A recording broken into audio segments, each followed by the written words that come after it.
Tout sur elle. Tout sur elle. Tout sur elle. Tout sur elle. Tout sur elle. Tout sur elle. Tout sur elle. Tout sur elle. Bienvenue dans Tout sur elle, un podcast sur la santé physique, mentale et sociale des femmes, pour les femmes et celles et ceux qui les entourent. Bref, pour tout le monde, c'est un podcast d'Anna Roy. Salut Anna. Salut Nina. Anna, t'es sage-femme depuis bien longtemps, une star du petit écran et l'autrice de plein d'ouvrages, dont un qui sort aujourd'hui même, enfin qui sort le 8 janvier si vous écoutez cet épisode dans le futur, et qui s'appelle Énorme. Je crois avoir lu à peu près tous tes ouvrages, ou presque. Oui, je suis une fan. Et c'est celui dans lequel tu te livres le plus, dans lequel tu livres le plus ton âme. Tu dis beaucoup de choses pour toi, qui parlent pas tant que ça de toi. C'est une énorme claque. Tu parles de ta perte de poids, de ton addiction au sucre, de la grossophobie, du body positivism. Tu donnes ton avis, tu le donnes clairement. Encore une fois, pas toujours un truc qui est évident pour toi. Tu parles de toi, donc. Pourquoi ce livre, Anna ? C'est une bonne question. T'as vu ? Ça commence fort. Tu me coiffes au poteau. Ça a été une bouée de sauvetage. C'était pas pour être publié, parce que j'écris comme je fais pipi, moi, et donc j'ai besoin d'écrire tout le temps, tous les jours. J'écris surtout, comme vous le savez. Et au départ du sevrage du sucre, en fait, j'avais besoin de coucher sur le papier, mais c'était une façon de savoir si j'étais folle ou pas. C'est-à-dire, je notais comme un journal de bord mes émotions, mes ressentis, etc. J'ai pas du tout pensé que ce serait un livre. Et puis après, très vite, quand je réalise que je suis dans cet enfer-là du sucre, de l'obésité très sévère, parce que j'avais un IMC à près de 40, je me dis, mais pourquoi j'en suis là, quoi ? Il y a un truc. Et donc, il y a à la fois un récit de sevrage et à la fois un récit d'introspection sur... Enfin, je tente d'expliquer le pourquoi du comment. Comment j'ai pu être là. On va essayer de pas non plus tout dire du livre pour que quand même les gens aient toujours envie de le lire. Mais ce qui est étonnant dans ton écriture, et ce à quoi je m'attendais pas forcément, c'est qu'il y a un mélange de psychanalyse, quasiment, de toi-même. Enfin, tu retraces ton enfance. Vraiment, je pense que t'irais chez un psychanalyste, tu lui dirais « lisez ça et après on discute », il serait là « bon, j'ai ce qu'il faut pour commencer à discuter avec vous ». Donc un mélange de ça et de ton journal de bord, c'est un choix quand même assez étonnant, c'est-à-dire qu'on fait des allers-retours entre le présent et le passé. Toi, tu penses que être dans une situation dans laquelle t'étais, c'est-à-dire en obésité sévère comme tu le dis, c'est forcément qu'on a besoin d'aller chercher comme ça dans son passé, de faire des allers-retours ? Alors, pas du tout. Ok. Pas du tout, c'est extrêmement important de dire, et là, ce n'est pas un essai, c'est vraiment un témoignage de mon histoire. Et parler de l'obésité, ou parler des personnes grosses, ça n'a aucun sens. On peut être en situation d'obésité, puis le problème de l'obésité, c'est l'IMC, et que l'IMC est un outil très imparfait, et on le sait. Par exemple, vous avez énormément de grandes sportives qui sont dans des situations d'obésité, qui pourtant sont en parfaite santé. Bref, on peut avoir des problème de poids très sévère et être en parfaite santé et se mouvoir comme on veut se mouvoir et être très heureux. Et puis on peut être comme moi, pas du tout heureuse, très malheureuse et emprisonnée dans son corps. T'as eu un déclic à un moment donné, un moment où tu t'es dit non, c'est bon, vas-y, je le perds ce poids en fait, ça suffit maintenant. Le déclic, il est venu de l'extérieur, il est venu d'une amie qui s'appelle Agathe Le Caron, qui est présentatrice de la Maison des Maternelles, qui est une amie qui m'impressionne. C'est un peu, je sais pas, quand on était au lycée, on était en seconde, on regardait les terminales, genre waouh, c'est voilà. Bon, ma relation avec Agathe, c'est celle-là, c'est-à-dire c'est une amie, mais waouh, j'aimerais qu'elle soit ma grande sœur, quoi. Et donc c'était la personne parfaite parce que effectivement, elle m'a parlé de façon très frontale. Et d'ailleurs, je la remercie pour son courage parce que en vrai, ça aurait pu interrompre le lien ad vitam aeternam. Et elle a été, en tout cas, la prise de conscience. Elle a été cette personne après qui je me suis mis à nouveau à me peser et à nouveau à me regarder dans la glace, que je n'avais pas fait depuis, malgré ma médiatisation où je me voyais toujours dans les écrans, ça qui était le plus fou.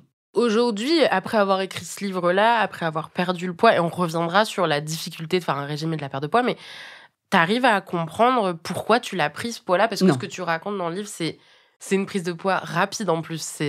Non. T'arrives pas mieux à comprendre. Non. Et est-ce que c'est important de le comprendre ? Non, je crois pas que ce soit important. En fait, je pense que c'est important de se poser la question. Parce que ça peut permettre de résoudre des problèmes. Moi, j'ai une patiente là qui, à la suite de ces discussions que j'ai eues avec elle sur son obésité sévère, etc., elle, c'est un problème d'inceste très grave avec son père. Et en fait, essayer de comprendre, ça lui a permis de dire, je vais lever ça et je vais porter plainte. Et voilà. Et donc, d'ailleurs, c'est pas une obligation. Mais si vous avez envie d'aller fouiller, fouillez. Mais si vous n'avez pas envie d'aller fouiller, alors ne fouillez pas. Et puis surtout, vous trouverez certainement pas de réponse, parce qu'au fond, j'ai pas la réponse, j'en sais rien. Moi, je pense que j'ai un fond je suis quelqu'un d'addict au fond. Alors, je n'aime pas les malédictions comme ça, mais j'ai un terrain. Mais non, on n'est pas obligé d'aller fouiller. Aller fouiller, c'est aussi, de temps en temps, j'ai l'impression, un bon moyen de bien culpabiliser ou de bien se battre la coulpe. Enfin, aussi, ce qui est impressionnant dans le livre, c'est à quel point tu n'es pas tendre avec toi-même. C'est-à-dire que tu prônes la tendresse avec soi-même et toi, tu ne l'es pas. Je suis incapable. Ouais.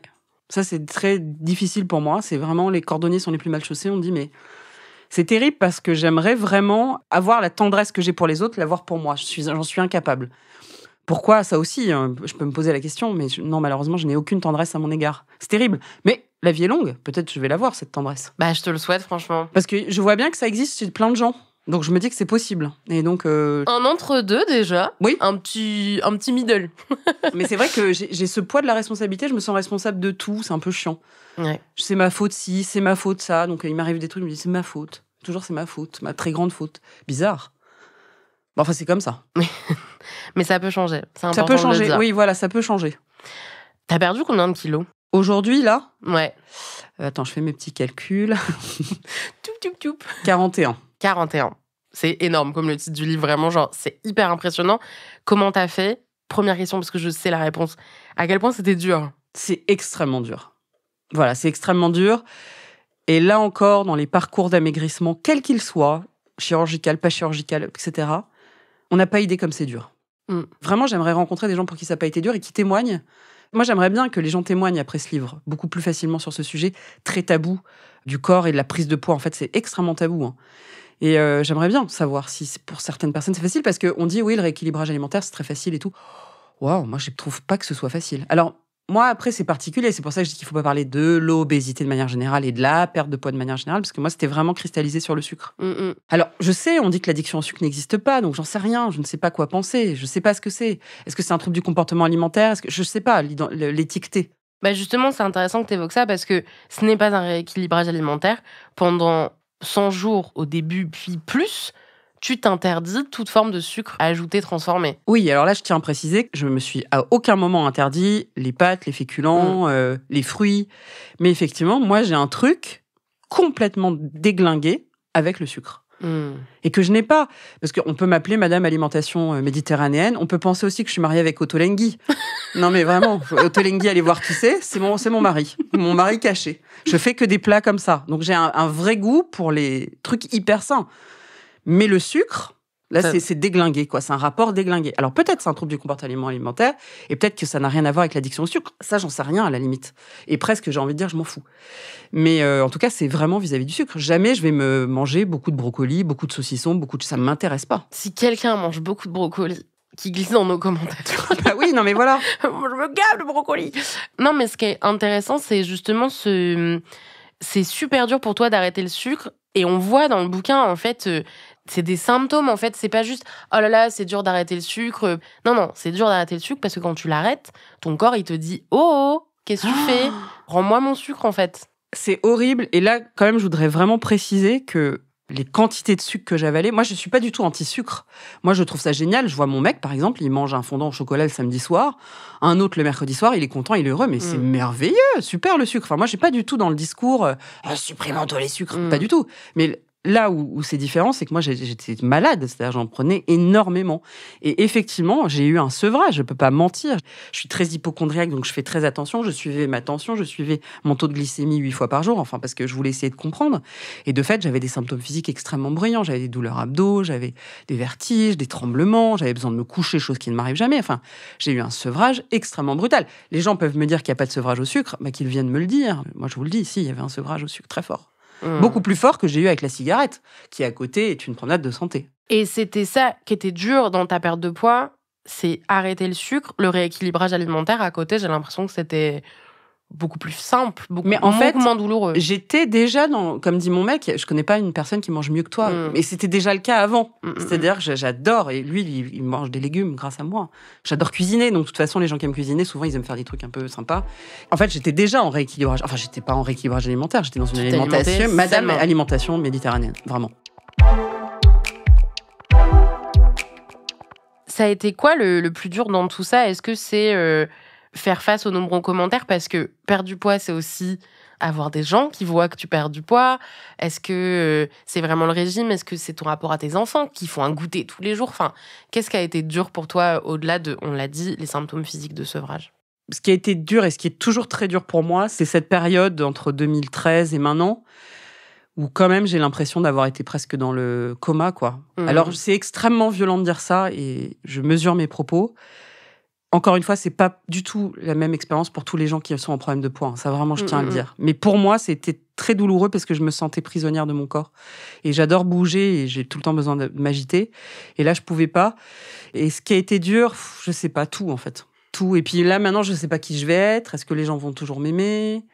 Et puis, je suis qui, au fond? Et puis, en plus, là, tu vois, ne serait-ce que sur les vêtements, je réacquiers une garde-robe. Mais laquelle? Qui suis-je? Beaucoup de questionnements. Ouais, je sais pas qui je suis, on verra, mais après, je me laisse le temps. Là, je me dis, j'ai les mois à venir, ça va. Ce que tu évoques là, c'est aussi en filigrane de potentiels dangers du body positivism, un courant d'acceptation de soi qui vise à dire que tous les corps sont beaux.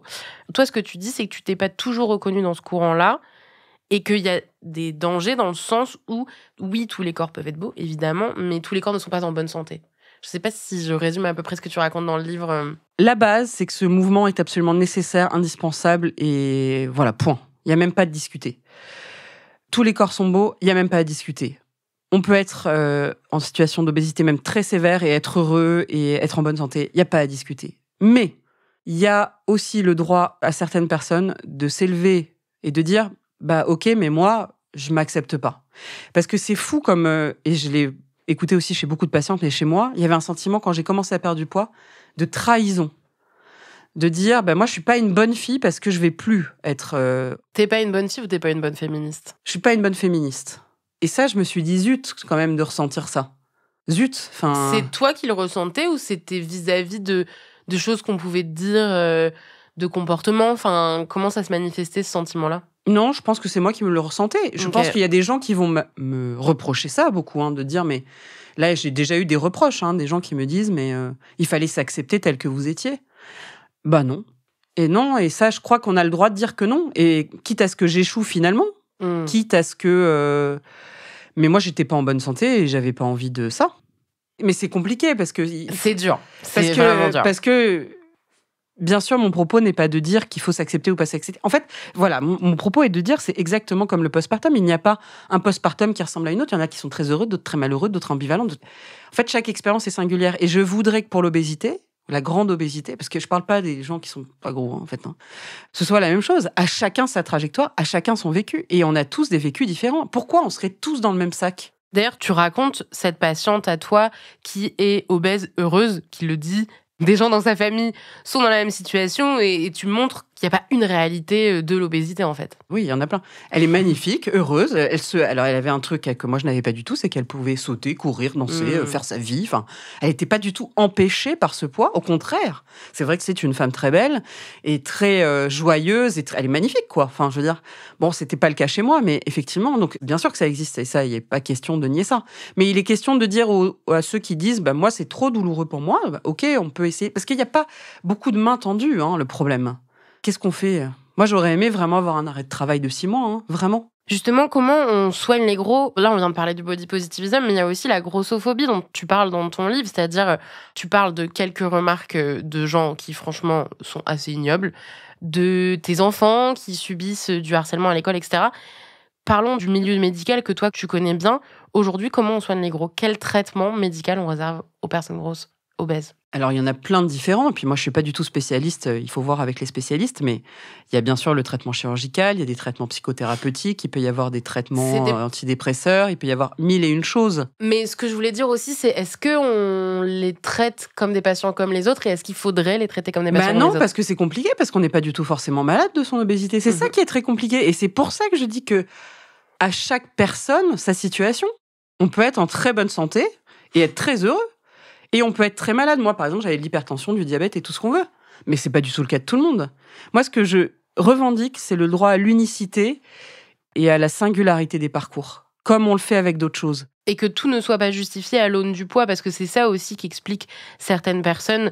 Elles disent, mais en fait, moi, je peux avoir telle maladie et être grosse et c'est pas forcément le fait d'être gros qui a créé cette maladie et inversement, quoi. Ça, c'est absolument insupportable. En fait, les gens sont coincés entre deux courants. Ce premier courant dont tu parles, qui est absolument ignoble, où effectivement, moi, j'ai même pas voulu le mettre dans le livre, j'ai même pas voulu relever, tellement c'est dégueulasse, qu'ils aillent se faire... Voilà. Bip. Parce que vraiment, c'est ignoble. Effectivement, des remarques tellement ignobles que c'est obscène de les redire. Donc ça, il faut quand même le dire, c'est extrêmement contre-productif parce que les gens, ça les met extrêmement mal et ça les met en détresse, etc., etc. Bon, bref. Mais il y a aussi un deuxième courant chez les soignants, des soignants très bienveillants, très gentils, qui mais non, mais tout va bien, c'est super. Dès que moi, j'exprimais un peu ma souffrance, mais non, mais Anna, c'est ça, tout va bien, et puis tu vois bien, tu réussis plein de trucs, et puis tu fais plein de choses, etc. Donc, être coincé entre ces deux trucs-là, bah, zut, c'est pas facile, quoi. C'est ce que t'exprimes aussi, c'est que, en fait, c'est assez solitaire comme parcours. Le parcours de perdre du poids pour toi, il a été assez solitaire. Même si t'es aimé, même si t'es entouré. Très solitaire. Et là, moi, ça m'a fait beaucoup de bien d'écouter les témoignages d'autres addictions complètement différentes, avec l'alcool, avec la cocaïne, etc., dans le podcast de Laurent Carilla, qui s'appelle Addiction avec un K. Parce qu'en fait, je vois que c'est une route solitaire, j'ai l'impression, pour beaucoup de gens dans mon cas. Donc, oui, c'est très solitaire. Tu crois qu'on peut vraiment aider quelqu'un qui... Oui, je pense. Ok. Je pense, en tout cas, moi, par exemple, je suis à peu près persuadée que j'avais une dépression très sévère et qu'il fallait traiter cette dépression et que peut-être, en fait, la prise de poids se serait arrêtée. Alors, on peut pas refaire le match et au fond, on n'en sait rien et puis blabla. Mais je pense quand même que je faisais ça, moi. J'avais une dépression très sévère et j'aurais aimé qu'on la dépiste, bien sûr, et qu'on la prenne en charge.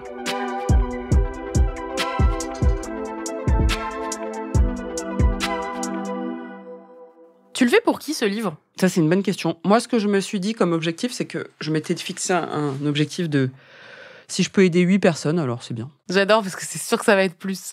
Oui, ben là, ça y est, c'est déjà le cas, tu vois, alors qu'il est que dans très peu de mains encore. Oui. C'est aider les autres. Parce que, en fait, les gens, ils ne mesurent pas un truc, c'est que c'est horrible. Pour moi, écrire un livre comme ça, le publier, en fait, quand tu l'écris, tu t'en fous, t'es chez toi à l'intérieur. Ouais. Tu es très content. Oh, le publier, c'est horrible. Jamais. Ouais. En fait, là, si c'était à refaire, je le ferais pas. Parce que quoi ? Parce que c'est trop intimé que j'ai horreur de parler de moi. Et que ça me... Donc là, je suis dans un état... c'est affreux. Enfin, je peux pas imaginer... Voilà, c'est affreux. Et puis, ce que je trouvais important, c'est... Parce que ce récit, c'est pas que ça, c'est aussi de dire que derrière les images, derrière les apparences, etc., parce que, évidemment... En fait, il y a des fois des grandes choses derrière, des grandes tristesses, des grandes peines, et que les gens ne pensent pas... En fait, on est comme tout le monde, vraiment. Et moi, je vois, j'ai beaucoup de patientes qui sont très fortes, très machin, très ceci, qui gèrent tout, etc. Et derrière, il y a des grandes blessures. Et qui pensent qu'elles sont seules. Non. En fait, on est très nombreuses et nombreux à avoir des grandes blessures, des grandes fêlures. Et rares sont les gens qui y échappent. S'il y en a qui se manifestent de nouveau. Ouais, c'est terrible. Bien sûr. Et d'ailleurs, moi, c'est une erreur que j'ai faite, c'est de penser qu'il y avait une gradation. Et ça, si vous m'écoutez, écoutez-moi là-dessus. Une gradation dans quoi ? Une gradation dans les difficultés qu'on subit. C'est-à-dire que moi, à force de comparer avec les autres, tout ce qui m'arrivait, c'était rien. Donc, en fait, il n'y a pas d'échelle dans les douleurs et dans les traumas. C'est marrant, ça, je n'avais pas compris ça. Je l'avais compris pour mes patientes, et pourtant, c'est vrai, il n'y a aucune échelle, en fait. Bah, tu l'avais juste pas compris pour toi ? Non, mais même des fois pour mes patientes, au départ, quand j'étais jeune, je pouvais pas m'empêcher de faire une gradation. Ah, mais c'est pas la même chose que nanana. Ah, en fait, stop avec ça, quoi. C'est comment on le vit. Ça t'a appris quoi, tout ça, sur toi ? Non, ça m'a fait beaucoup apprendre sur les autres. C'était un voyage intérieur tourné vers l'extérieur. C'est-à-dire ? C'est-à-dire que vraiment, en fait, j'étais dans le dénuement. C'est-à-dire, comme j'étais séparée de tout ce qui me constituait avant, la sape, la fête, les mecs, tout. J'étais dans un état, je pense, vraiment comme je me représente une bonne sœur. Elle n'a plus rien d'autre que son habit et sa relation avec Dieu. Moi, j'étais sans rien, mais dans ma relation avec les autres. Donc, j'ai appris énormément de choses. Je suis allée au contact des gens, et puis j'ai appris sur moi-même aussi, bien sûr, mais c'est moins intéressant. Tu penses que ça va te manquer ? Ouais, bien sûr. De quoi, l'enveloppe corporelle ? Ouais. Ah ouais, ça me manque déjà. Ok. Parce qu'on te traite plus pareil ? Ouais. C'est-à-dire ? Alors aussi, c'est peut-être parce que je sais pas encore qui je suis et que du coup, je suis dans le monde comme un oisillon. Non, donc certainement que ça, tu vois, ça doit jouer. Aujourd'hui, comment tu te sens ? Alors, aujourd'hui. Aujourd'hui, après avoir perdu le poids que t'as perdu, après avoir écrit ce livre, on a compris que t'étais stressée à la sortie du livre. Voilà, il y a quelque chose qui me rend très très joyeuse, c'est parce que je suis, comme je l'ai dit, un peu hypocondriaque. L'amélioration de ma santé est une une immense source de joie. C'est-à-dire que je n'ai plus de troubles anxieux, je n'ai plus de symptômes dépressifs, je n'ai plus d'hypertension, je n'ai plus de problèmes de diabète, je n'ai plus de douleurs articulaires, je n'ai plus de mycose, je ne peux pas imaginer, moi, comment ça avait un retentissement sur ma santé. Et ça me met dans une joie absolue. Le retour du mouvement me procure énormément de joie de pouvoir refaire du sport, pouvoir bouger comme j'arrivais plus à le faire et tout. Après, identitairement, là, c'est plus compliqué parce que je sais pas trop qui je suis. Donc, je suis dans une phase de déstabilisation. Après, ça fait que 2 ans que j'ai commencé à perdre ce poids. Alors, vous allez me dire, c'est énorme. Nanana. Non, moi, je pense que c'est assez récent. Et par exemple, ça m'interroge beaucoup. J'ai très envie d'aller m'intéresser à la question de la chirurgie bariatrique parce que c'est des personnes qui perdent parfois 60, 70 kilos en l'espace de quelques mois. Et je me dis, mais comment ils font ? Ça me fascine. Je me dis, mais ils doivent être très déstabilisés ou pas d'ailleurs ? J'aimerais bien savoir. Mais moi, je vois comme je suis déstabilisée. Alors, j'imagine quand ça survient en quelques mois. J'ai noté la liste des choses qui t'ont un peu aidé dans le livre. Je spoil ton livre, je suis désolée. Bien sûr, vas-y. Mais les quelques conseils, tu fais une liste à un moment donné des choses qui t'ont aidé. Il y a des podcasts, donc Addiction avec un K. Il y a aussi la mesure de ta glycémie. Ça, c'est par rapport à ton addiction au sucre. Toi, tu te pesais aussi tous les mois, pas plus, pour éviter les déceptions, t'écris. Ah ouais. Mais moi, je suis un peu comme en obstétrique, c'est-à-dire que moi, j'aime pas trop contrôler les gens et leur dire ce qu'il faut faire. Mais en tout cas, moi, c'est sûr que ça ne me convenait pas de me peser tout le temps parce que ça me mettait dans un état de stress. Tous les jours, c'est peut-être à éviter dans tous les cas. Moi, je vois que les professionnels de la nutrition vraiment disent que c'est pas une bonne idée. Ouais. Bon, après, moi, je suis pas un professionnel de la nutrition et si vraiment les gens veulent se peser tous les jours, alors qu'ils le fassent. Mais je crois que ce qui est recommandé, c'est 1 fois par semaine, me semble-t-il. Okay. Moi, c'était déjà trop proche pour moi. Okay. Ça l'est toujours, c'est trop proche, ça me stresse trop. Il y a les livres du docteur Alouche et notamment celui pour mincir grâce au foie, la méthode hépatodétox. J'ai pas du tout suivi sa méthode, mais là, c'est complètement irrationnel. Mais effectivement, le mécanisme de compréhension du sucre, du foie, etc., j'ai appris beaucoup de choses, j'ai beaucoup aimé ces 2 personnes. Bizarre, hein ? Je les adore. Mais t'as le droit. Et tu l'écris d'ailleurs. Tu dis, on sent que c'est un chic type. Les oléagineux, amandes, noix et cacahuètes, très efficaces en fin d'après-midi pour les fringales. Donc en fait, noix de cajou, enfin tous les trucs. Oui, ça m'a beaucoup aidé. Alors il faut faire attention parce qu'il ne faut pas en manger des tonnes, paraît-il, parce que moi j'en mange beaucoup. Mais en fait, je trouve que sur des pulsions sucrées, des pulsions même peut-être, il paraît, de cigarettes, etc., je trouve que c'est vraiment pas mal. Moi, j'aime beaucoup c'est bon, moi j'adore ça oui, aussi. En plus, c'est hyper bon. La verbalisation à voix haute de mes émotions. Je sens une angoisse. Quelle en est la nature ? Pourquoi ? Comment y remédier ? Est-ce que c'est passé aussi par une verbalisation auprès de tes proches ? Moi, je te connais pas depuis si longtemps, mais on peut dire qu'on est quand même relativement proches. C'est vrai que je t'ai vu parler davantage. Me dire, oui, je suis stressée là. Oui, là maintenant, vraiment, je le dis aux autres. Et puis en plus... En t'excusant immédiatement la plupart du temps. Bien sûr. Faut pas déconner. Mais surtout, je le fais, je parle toute seule à voix haute chez moi. Et ça m'aide. Non, mais ça m'aide vachement. Attends, Anna, là, t'es stressée. Bon, attends. Dézoome Attends. Pourquoi t'es stressée ? Non, mais en fait, c'est pas... Franchement, Anna, non, c'est pas trop grave. Ah, ça, c'est plus emmerdant. Faut faire ça et ça. Non, franchement, la verbalisation à voix haute, c'est un truc que donnent les psychiatres ou les psys. Mais en vrai, ça marche. Ah, moi, je fais ça tout le temps. Ah, voilà, tu vois, ça marche. Ah oui, mais c'est hyper bien. Des fois, je ris toute seule aussi. Alors après, il y a une chose... Non, mais il y a une chose qui va pas dans le livre. Là aussi, je le dire. Non, mais qui va pas parce que j'ai pas raconté les merveilleuses relations avec les psys que j'ai eues et pour lesquelles ça s'est bien passé. Et ça, je le regrette. Un peu quand même. Ouais, non, mais j'ai parlé aussi des choses qui allaient pas, mais j'ai pas assez parlé des psys avec qui j'ai eu des vraies rencontres qui m'ont vraiment aidée. Ok, bon, on les remercie. Voilà. Spécial casse dédié. Tu parles aussi d'un compte Instagram, celui de la nutritionniste Chloé Shaw Jackson, Nutri Keto, qui donne tout un tas d'enseignements sur le sucre et ses effets. Bon, je vais remettre ça dans la description de l'épisode, mais je vous le dis quand même. Et un truc qui est intéressant aussi, c'est que tu as créé une sorte de groupe de parole par message avec une ancienne patiente pour parler, vous envoyer vos plats, vous discuter. Ça t'a aidé de sentir que t'étais pas toute seule, en tout cas. C'est très, très soutenant. Ça a été très soutenant au début et vraiment, je la remercie beaucoup pour ça. Ouais, c'est très soutenant. Et puis, c'était la seule personne avec qui j'osais partager, donc c'est très, très soutenant. Et tu disais aussi, parmi les choses qui t'ont aidé, c'est imaginer ta vie d'après et aussi lever le pied, moins bosser, accepter d'être moins performante. Ouais. Mais attention, ces conseils valent pour moi, ne valent pas forcément pour une autre. J'ai dit, c'est la liste des choses qui t'ont aidé. Qui m'ont aidé, toi, moi. Personnellement. Exactement. Tout le monde n'aime pas les oléagineux. Non, pas du tout. Voilà. J'aime bien cette question, on l'aborde souvent quand on parle, par exemple, de femmes en postpartum, etc. Qu'est-ce que peut faire l'entourage ? Qu'est-ce que tu aurais aimé que fasse ton entourage ? La vache. Sans dire... Alors, l'entourage, j'aurais vraiment aimé qu'il n'y ait pas ces remarques blessantes. C'est-à-dire j'ai eu des remarques vraiment très méchantes. Ok.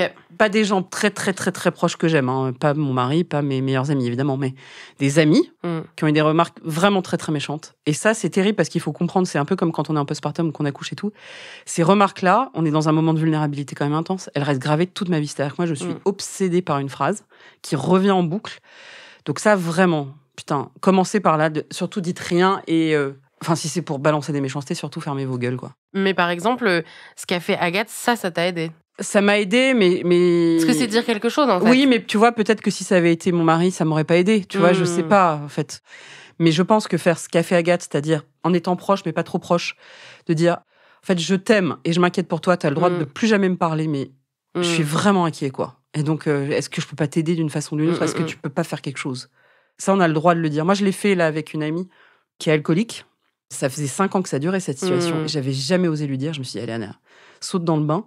Mais en fait, elle était vachement contente. Bah ouais. Vachement contente. Mais c'est vrai que ça fait peur à celui qui le dit. Puis ça fait peur de perdre la personne qu'on aime aussi. Il faut bien réfléchir à ce qu'on va dire, peut-être juste. Mais voilà, mais ce postulat de pas dire... des remarques... Non, c'est... En fait, c'est parce que je t'aime que j'ose te dire que je suis inquiet pour toi. C'est quand même très différent de « Oh, t'aurais pas un peu grossi ces derniers temps ?» Ah, ça, c'est insupportable. Non, mais ça, c'est insupportable. Okay. Ça, pour le coup, c'est horrible. Enfin, taisez-vous. Tu penses quoi des remarques sur la perte de poids? Ça, c'est très compliqué parce que il faut faire très attention d'abord parce que ça peut cacher des maladies graves. Si j'avais le droit de te dire est-ce qu'on en parle ou pas, quoi. Ouais, et ça, c'était très fin, mais bon, ça, c'est... Non, mais c'est vrai. Mais ça, c'est vrai, tu sais plus, quoi. Tu t'es la seule personne. Ah bon? C'est-à-dire qu'il y a des personnes qui font aucune remarque. Ouais. Et évidemment, c'est un peu compliqué parce que c'est quelque chose d'important dans ma vie. C'est pas tant que de perdre du poids, c'est d'être dans ce processus-là. Donc, faire comme si ça n'existait pas, c'est comme quelqu'un qui est enceinte, et personne lui dit rien. Et puis, tu regardes tout le temps au-dessus. Tu vois, c'est un peu bizarre. Mais en même temps, je comprends parce qu'en fait, c'est parce qu'on ne veut pas froisser, on sait pas trop ce qu'il y a derrière, etc. Et de fait, d'ailleurs, derrière l'amaigrissement, il peut y avoir des choses terribles. Il peut y avoir des dépressions, il peut y avoir des cancers, il peut y avoir des saloperies. Donc, vraiment, il faut faire attention. C'est vraiment très compliqué. Et en même temps, des fois, ça fait plaisir, évidemment. Bah oui. Donc, en fait, ton attitude, me semble-t-il, était la meilleure. Allez. Hop. Allez, une petite auréole pour moi. Non, mais sans blague, moi, je sais que je pose cette question-là parce que sur plein de sujets, je sais pas comment en parler aux gens. Et du coup, j'ai trouvé que la meilleure méthode... Enfin, je mets tout dedans. Hein. Quelqu'un qui perd un proche, etc. Enfin, t'es tellement emmerdé sur la manière dont tu devrais en parler avec la personne que j'ai trouvé que le meilleur truc, c'est... Est-ce qu'on peut en parler et de quelle manière tu voudrais qu'on en parle? Et c'est vrai que des fois, c'est un peu... Ça marche bien, parce que la personne te dit j'ai pas envie d'en parler, ou j'ai envie d'en parler là, aujourd'hui, puis plus jamais. Enfin, ça la laisse mettre ses petites conditions, quoi. Ça et le postulat d'amour. Oui, quand même. Ok. Parce que il y a beaucoup de gens qui sont en attente d'enfants, des gens qui, par exemple, se disent « Ouais, nous, on aimerait bien avoir un bébé. » Puis rien ne se passe. Et c'est pareil, en fait, c'est des sujets énormes. Ouais. Et personne ne sait. Là, c'est pareil. C'est dire « Écoutez, on vous aime beaucoup. Qu'est-ce que... » Ouais. En fait, quand même, rarement, les gens sont pas contents. Enfin, ils peuvent dire « non, en fait, j'ai vraiment pas envie d'en parler. Je suis désolée. » Ok, voilà. Ouais. On en reste là. Mais quand même, le postulat d'amour, ça marche. Qu'est-ce que tu as envie de dire à quelqu'un qui voit ton livre, qui a envie de perdre du poids? Tu as envie de lui dire quoi? D'aller ouvrir 58 portes. Que ce soit à l'intérieur de lui-même, d'elle-même, ou à l'extérieur. Okay. Est-ce qu'il faut comprendre? Est-ce qu'il ne faut pas comprendre? Est-ce que c'est depuis toujours? Est-ce que c'est pas depuis toujours? Vraiment de comprendre qu'on ne peut pas être mis dans le même sac et qu'il y a 1001 obésités. Il y a 1001 façons de les résoudre. Mais en tout cas, de ne pas se dire soit je n'y arriverai jamais, c'est mort. Soit je n'ai que la chirurgie bariatrique, peut-être ce sera la chirurgie bariatrique, mais peut-être ce sera autre chose. Enfin, en tout cas, d'ouvrir le champ des possibles. Moi, j'étais vraiment, en fait, dans un écosystème avec les podcasts de Laurent Carilla, de Rose, etc. J'étais dans un système où je pensais tout le temps à ça, en fait. Et c'est ça qui m'a aidée. Donc, il faut trouver soit ce qui va aider. Est-ce que c'est un soignant qu'on aime bien? Est-ce que j'en sais rien? Donc, trouver... Et ne pas écouter les gens qui vont vous dire « Ah, mais ça va prendre des plombs. » Moi, par exemple, si on m'avait dit ça, en fait... Jamais j'aurais pensé que ça durait 3 ans. Enfin là, ça va être 3 ans. Mais le dire à quelqu'un au début, ça sert à quoi? C'est d'une méchanceté affligeante. Parce que moi, je pensais que ça durait 5 mois. 6 mois. Allez hop, j'allais tout perdre en 6 mois. Bon, on va être à 3 ans. Ça sert à dire à quoi de dire mais t'y arriveras jamais. Puis en plus, ça va prendre... Non, enfin, pas de paroles décourageantes, de pas écouter les gens qui sont décourageants. Pas non plus peut-être de remède miracle. Ni l'un ni l'autre. En fait, c'est pas le sujet, quoi. Ouais. Les méthodes, alors pareil, ne pas croire aux méthodes qui vous promettent monts et merveilles en 4 semaines. Mais non pas ne plus croire, parce qu'évidemment, on va vous sortir des chiffres, on va dire que 5% seulement, nanana. On s'en fout. Okay. Chaque trajectoire est individuelle. Je peux que vous recommander d'aller acheter Énorme, c'est chez Larousse, mais lisez-le en fait, parce que même si vous n'êtes pas concerné par des questions, des problématiques de poids, ça vous parlera sur d'autres choses. Donc, oui, ça, je suis persuadée parce que j'ai presque envie de dire que c'est pas le sujet. Vraiment, en fait, le sujet du livre n'est pas le poids. Pas que, en tout cas. Non, vraiment pas. Donc Énorme, c'est chez Larousse. Allez-y, et puis nous, on se retrouve la semaine prochaine pour un autre épisode. Tout sur elle est un podcast d'Anna Roy, présenté par Nina Pareja, produit et réalisé par Slate Podcast. À la direction éditoriale, Christophe Caron. À la production éditoriale, Nina Pareja. À la réalisation et au montage, Johanna Lalonde. La musique est signée Johanna Lalonde et Victor Benamou.